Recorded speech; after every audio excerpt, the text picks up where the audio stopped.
দোকানদার ভাই 1 লিটার আটা দিন তো। বাবু, আটা তো লিটারে না, কেজিতে বিক্রি হয়। আচ্ছা, এই বোতলে 1 কেজি আটা দিন তো। বাবু, এভাবে না, আটা বোতলে নেয় না। আচ্ছা, তুমি এক কাজ করো, তুমি আমার জায়গায় আসো, আমি তোমার ওখানে গিয়ে তোমাকে শিখিয়ে দিই কিভাবে আটা কিনতে হয়।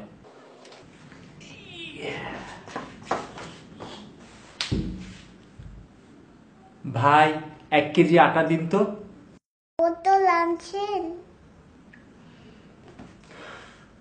বলো।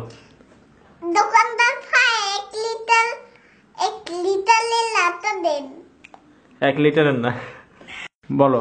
আচ্ছা, এই বোতলে 1 কেজি আটা দাঁড়া, আমি বলে শেষ করি তারপর। হ্যাঁ, আচ্ছা, এই আচ্ছা দাঁড়া, আচ্ছা, এই বোতলে 1 কেজি আটা দিন তো, বলো। হ্যাঁ। দোকানদার ভাই 1 লিটার